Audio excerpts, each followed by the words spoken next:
Hi guys, welcome back to Q&A with Dasha, and today we're going to talk about 33 Awakening, Manifesting Love and Freedom Questions Answered, Part 2. What is oneness, consciousness, divinity, quantum computer, and channeling consciousness? So what is oneness? Oneness is realizing that we are all connected. That nothing is happening outside of you, that every person is just a projection of yourself. And that you have come here to play the game. Because life is really a game. And when you get through these lower vibrational states on the pyramid, like I taught you previously, and here they are again, these root, the sacral, the solar plexus, those chakras, the lower frequencies, when you get through those and start elevating yourself up into the higher vibrational states, then you begin really seeing, feeling, smelling, and touching this understanding of oneness. But to completely understand oneness, you have to first unblock, unstuck, free yourself from all the chakras, from all the energetic blockages that reside in the body. And the chakras, as I previously mentioned, are energetic fields that are inside of the body. And you've got 7 of them, 7 main ones. And when you get unstuck, when you unblock them, and you will go through this in the course, you realize what energy was there in the first place. From the basic aspects of life to the more complex things in life. So it all has to do with our memories and the type of relationship we had with our parents that we first have to go through and understand before we can understand the sense of oneness. So oneness is basically realizing that we can create the kind of life that we live. That we are playing a part of the puzzle in this beautiful awakening love story. And that we can create our dream once we have gone through these lower vibrational states. And we can ask for what we want. And the universe will provide it for us through people, circumstances, events, if we are operating from the heart. So if we are open-hearted about the kind of things that we want, and the kind of things that we want are bigger than ourselves, they have to do with contribution to the world, and we're very excited about making this world a better place, then the universe will orchestrate the people, places, and events to make that dream, that manifestation, that contribution happen with ease. So oneness is realizing how everyone is here to help us in the manifesting of our dream. If it's a contribution, if it's a bigger dream than ourselves. Oneness is understanding that we are just playing a piece of the puzzle in this awakening story, and we play our part based on expressing ourselves in a way that makes us feel good. That's oneness. It is also realizing that when things come through other people, words, events, circumstances, that there are no other people. That everyone is just a projection of the self, a projection of one. So as previously mentioned, our heartbeat is beating on its own. Something bigger than us makes it beat, and we don't have to remind ourselves to do it. That something bigger I call a quantum computer, a consciousness. That all there is, the source from which we are an individual expression of divinity. So consciousness is all-knowing, that one thing, that spirit, that source that makes our heart beat. And from that consciousness, our heartbeat, our self, is an individual expression of divinity. What was the rest of that question? Yes, so I think I answered all of those. And consciousness is obviously that bigger thing that's operating within all of us, and we are all expressions of divinity from that one big consciousness, that big master brain. Next question. How can manifesting and visioning help me on my path to self-love? So when you create a 7F manifesting vision board, oh, that's mine. Here's the regular template. When you create it, yours will look something like this. Yes, you put images and your affirming statements all around the different 7Fs. But here's the template. This is the way it looks in the beginning. When you are putting these images that represent the 7Fs, the 7 frequencies, the 7 different areas of life which have to all manifest in order for you to manifest the dream, you are going toward something. And when you are going towards something, you are transforming, you're manifesting in the process. And any kind of vision that you put on your 7F manifesting vision board, why do you put it there? Why would you put friends that support your dreams on your vision? Why would you put fun things on your vision? Why is fitness and food important for you to manifest your dream? Why are your feelings important? Why is financial abundance important? Why is the feeling of freedom important? Everything that you put on that vision board, and the reason why you want to manifest and enjoy the process of manifesting is because when you start to see how you transform, how your thoughts create things, you realize that all of those manifestations, you want them because of a certain feeling you're gonna get is a result of achieving them. So now, by creating that 7F manifesting vision board, I teach you how to get to that feeling first. And how do you feel when your visions have already manifested? When you tap into the frequency of already having the things that you envision, because they happen in another time-space reality. When you tap into that frequency of already having your visions come to life, because they come to life in your mind, how do you feel when it already happened? Love. So ultimately, the path to manifesting, the manifestation is the path to love. Because no matter what you put on that vision board, you are still marching toward the same. To understanding yourself, how powerful you are, to transforming in the process of manifesting. And it doesn't matter what you put on that vision board, it all leads to the same thing. You will transform who you are in the process. You will experience manifesting, transforming.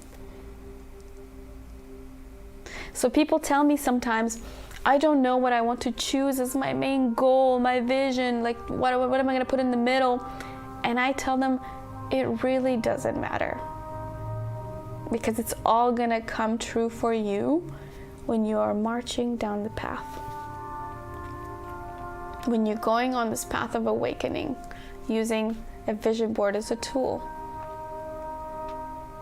And it will always change. What we want to manifest, what we want to create, always changes. And it's okay to change your mind.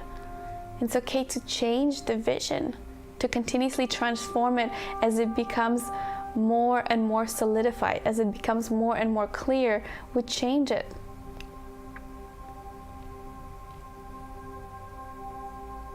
That's love. Love is going down the path of creation, creating yourself as the being of unconditional love that you already are.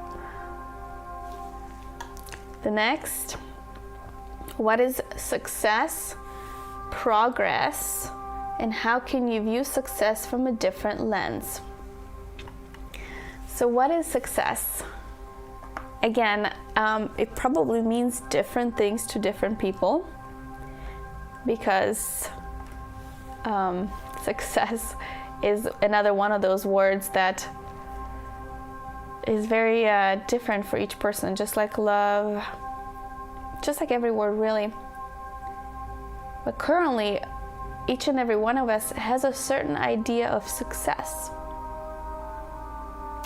And that certain idea of success may not even be our own, because we never stop to think and analyze where that blueprint, that definition of success comes from.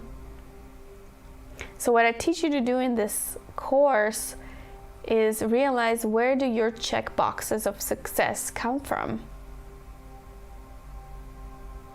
The age which you have to finish a university, the age which you have to get a high-paying job, the age which you have to get a house by, the age which you have to get married and have kids by.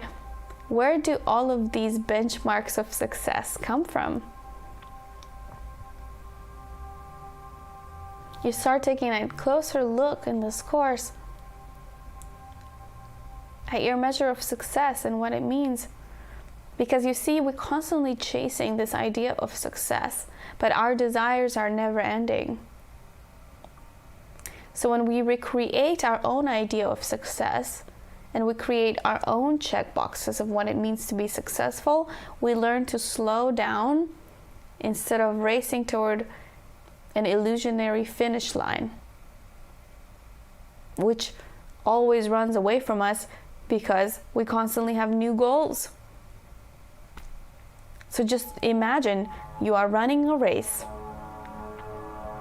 and there are two people at the end holding the ribbon that you must cross at the finish line. And at the same time, while you are running the race, they are also running. So now you're running toward the destination, which is running away from you. It's funny, but it's true. And this is why the vision board is so important, because if you create a vision, you set up a time frame, then you can see your destination clearly, where you're going, before you create a new vision to go toward. You get a sense of fulfillment by knowing that you have wanted something, that you've created a vision of something that you want, and that you manifested it through the process of manifesting, transforming. So success is an individual journey. And success means different things to us. But as long as we operate from an old blueprint of what success means, we're never going to feel successful. Because a lot of us live a different path than our parents, than the idea that they had for us. And then how do we find our place in the world if we don't fit into these success benchmarks, into these check marks? So what I want for you to do is to create your new check marks of success. And you can go ahead and stop this recording right now if you would like to do it before we carry on, because you have your PDFs, your printouts that you're following along with, right? Create your new check marks of success, what it means for you to be successful. Of course, before you create your own, you have to figure out where your old ones come from and what they are, because then you get a chance to recreate, to become who you are, to measure your own degree of success, instead of living up to society, parents' expectations. So success is progress. Is not the actual manifestation. You can track to see how successful you are when you see a manifestation manifested as a result of you manifesting. But it's all about the progress. Success is your progress toward the realization of a worthy goal, a worthy vision. It's your progress toward how closer you're becoming more of yourself. How much more you get to learn how to love yourself, every part of who you are. Success is progress. And what I want you to do is to start repeating that as part of your daily rituals. So you understand that success is not destination. And take it easy and stop being so harsh on yourself. Okay? The next question. What are daily rituals and how forming a new habit changes your life? So I've mentioned it a couple times before, but here they are, the daily rituals again.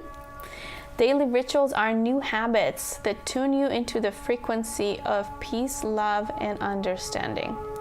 They tune you into you in the beginning of the day. So what a ritual is a repetition of certain things that you do at the beginning of the day and at the end of the day. It's a daily new regime. So the way that the 7 daily rituals that I teach looks is looking at the 7F manifesting vision board, visualizing and embodying the manifestation already manifested, feeling good about it, and then meditating for 15 minutes. Then the second step is changing core beliefs, is doing a forgiveness practice, whether it is with breath work or Ho'oponopono, and choosing the physical exercise you're going to use that day. The third step is the deliberate actions toward your manifestation that you're going to take that day, and you do this every single day. The fourth step is to set that intention to bless, give, and receive all day. Because if you set that intention in the beginning of the day, you're more likely to do that and stop yourself when you are going, to bless those you meet in the way, and to give and to be able to receive when somebody is giving you a compliment or a hug or whatever it may be. The fifth step is your intention to acknowledge divine synchronicities. You have to acknowledge every time you are not reactive, every time you get on a phone call that feels like it was meant to be, every time you get an idea, every time you get an answer about something, you have to recognize and celebrate every little win of alignment, of you knowing that you are in your flow. You have to keep celebrating the small wins. The sixth step out of the 7 daily rituals is the gratitude journal. Obviously, exactly what it says is to write everything you're grateful for that day. And the 7th step is your I am affirmations in the mirror. Is what you are affirming about who you are and what you believe. And when you make those affirmations in the mirror, they're a lot more powerful because your spirit, yourself, your soul, your source is actually speaking back to you. So the 7 daily rituals, and it's actually at the end of the book, The Girl with the Buddha Tattoo on Amazon, are the new habits that you create for yourself, and you do them every single day in order to reprogram who you are, to change your frequency, to change your own vibrational state so you can operate from a higher level of consciousness, so you can be more focused, so nothing throughout the day can get to you as a result of you tuning into you at the beginning of every day. And guess what? When you make it a deliberate action at the beginning of the day to make yourself as solid as you can be, to make yourself as happy as you can be, the chances are no one's gonna mess with you. And no matter what happens to you throughout the day, you'll always be able to bounce back into alignment, into your flow. Okay? Awesome. The next question. What does it mean to be conscious and aware? What is enlightenment? So what does it mean to be conscious as opposed to unconscious? So when we are unconscious, we are blaming life, and we are on the lower vibrational states on the pyramid of consciousness, as you see. Our root chakra is blocked, which is at the base of the spine. Our sacral might be blocked, which is just below the belly button. Our solar plexus, our stomach area might be blocked because we are experiencing any of the following emotions, maybe guilt, shame, abandonment, blame, grief, apathy, jealousy, fear, anger, or pride. So this is when we are unconscious, and 95% of people live here. They live in this, I am experiencing this because of you. You did this for me. You do this for me. You did do it. I'm unhappy. So that's where they are in the victim abuser consciousness. And in order to be conscious, we have to go through these lower vibrational states first to realize the stories associated with them, so we can stop being reactive in every situation. And I teach you throughout the course that when people are projecting whatever they're projecting onto us, whatever they say, whatever triggers us, is a chance for us, it's a gift for us to learn to see where we are on the pyramid of consciousness and work on it. So to become conscious is to stop projecting out when we don't feel good. When we get angry, for example, is to go on an inner journey instead of on an outer. When we go on an inner journey, when something makes us angry, we can realize where it's coming from. We can become more conscious and aware of parts of ourselves that still need healing, which most of the time come from our childhood and these core beliefs of not being good enough or not being loved or helpless. So being conscious is to not be reactive, but rather being proactive, going on an inner journey every time we want to react. Being conscious is knowing that I create my circumstances and that nothing happens to me, but everything happens for me. Being conscious is not taking things personally, but rather riding the roller coaster of life and not getting caught up in the story. Always finding a way to come back to love, to peace and understanding. Being conscious is being able to see your own inner child, to feel that inner child, to parent your own inner child. Because even though our looks change and we may grow, there's still a little kid inside of each and every one of us that just wants to love, to be playful, to enjoy life, to feel like you're making a difference. So being conscious is going back into that inner child, is doing that inner child work, is parenting your inner child, is finding a way to love every part of yourself which is projected to other people, and becoming the creator of your reality. Is going down the awakening process of understanding these lower vibrational states of the self, which are projected through other people, and embracing every part of who we are. Okay? That's consciousness. And what is enlightenment? So enlightened states, we all exhibit those once in a while, and some people can maintain them for a longer time frame, and these are at the higher states on the pyramid of consciousness. As you see at the crown chakra, these are the enlightened states, the inspiration, the divinity, the flow. It's when we learn to accept life the way that it is, and everything is what it is, without needing to attach to whether it's good, bad, happy, sad. We just flow with life and all the things that happen because it is what it is. We don't get attached to anything. Enlightenment is when we know we are not this body, but rather we're operating from soul level with an open heart, seeing and recognizing everybody as part of ourselves. Next question. How does changing stories change your life? Conscious versus subconscious. So we briefly already touched about it, but the type of stories that we tell, the type of thoughts that we have, they create our reality. So when we keep saying thoughts from the past, like I used to, because my mind was stuck on repeat, like a cassette that was broken in there. Why did my mom do this to me? She ruined my life.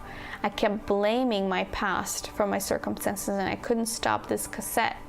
And this is why I was running away, getting drunk, getting wasted all the time, because I was trying to find love externally in changing my own state of being. And I forgot the question. Changing stories, yes. So that my previous story, and this is the reason why I wrote the book, The Girl with the Buddha Tattoo, is because of that story that I kept replaying to myself, making myself the victim of my circumstances. Why did this happen to me? Why is this guy abusing me? Not realizing that I was actually the one creating all of it.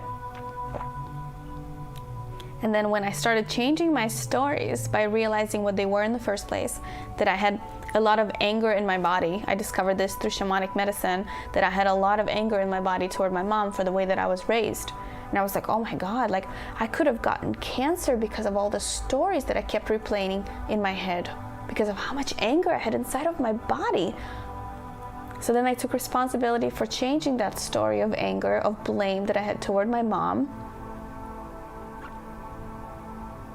with the Ho'oponopono mantra, which is a forgiveness practice, and it's on YouTube, and I'm going to submit a link here. But I found a way to change that story of anger, of blame, into a story of love through that Ho'oponopono. In the initial year, when I started writing and I discovered that anger in my body, I started doing Ho'oponopono, and it started to heal my heart. And what I mean by heal my heart is change the story. It's like I didn't receive the love that I needed from my mom growing up. As a child, as a baby, she didn't know how to love me the way I needed her to love me, because she obviously didn't know how to love herself and accept herself. So how would she have done the same thing for me, right? So our parents just do our best. In order to change that story, to realize that she did her best, I realized, first of all, the story that I was replaying, which was at the lower vibrational states, the blame game, shame game. I had a lot of fear, all of these lower vibrational states, right? That's where I was operating. And then when I realized them, I wrote them down, and I was like, whoa, I don't want to live the same life anymore. I don't want to be angry. I don't want to blame outside circumstances. I don't want my mind to constantly go into such dark places. I hated it. I hated my life. So then I took responsibility for changing it once I realized what needed changing, which is my mindset, my thoughts. And I use that Ho'oponopono every single day, the mantra that's on YouTube. I'm sorry, please forgive me, I love you, thank you. And it healed my heart, like the battery that was depleted of love started to slowly fill up with love. And then through the writing, through the different other tools that I have learned, like meditation, the I am affirmations, my daily rituals, the vision board, the Wim Hof breath work, the emotion code, the sway test, through the different tools that I have used, I learned to change the story. From that abusive story, from that blame, from that victim mentality, into a different story. So my new story about my mom was, my mom loved me the only way she knew how, by cooking for me, cleaning for me, doing acts of service. Where what I wanted from her is I wanted to be touched, I wanted to be held, I wanted her to tell me everything was going to be okay, that I can do this, but I didn't get any of this. She was always just very harsh and strict, but she loved me the best way that she knew how, with acts of service. That was her love language. And I talk about this concept of the 5 love languages much deeper in the course, that each and every one of us has 5 main love languages. And when we understand this, and we understand how our parents loved us, then we can change it. We can change that story and feel that love that we've always wanted to feel from our parents, our relatives, those that raised us. We can feel that love toward ourselves by changing the story and then repeating that new story every single day. while we're doing our daily rituals. When you repeat that new story, it becomes part of who you are, upgrades your DNA. You get a brand new operating system from which to operate. Because it does take time, you know, like we've repeated the same story, the same lower vibrational story for so many years because nobody taught us how to dream, how to love, how to accept ourselves. So then when we finally understand how to start doing it, we have to repeat a new story every day until it becomes our truth. Until we are strong enough to walk into a room, to express ourselves, to be fully of who we are, we have to continue to repeat a new story so we can feel that love, which is ours for the taking, which we may have not felt in the past, and we've looked all over to try to find it, but it was never lost.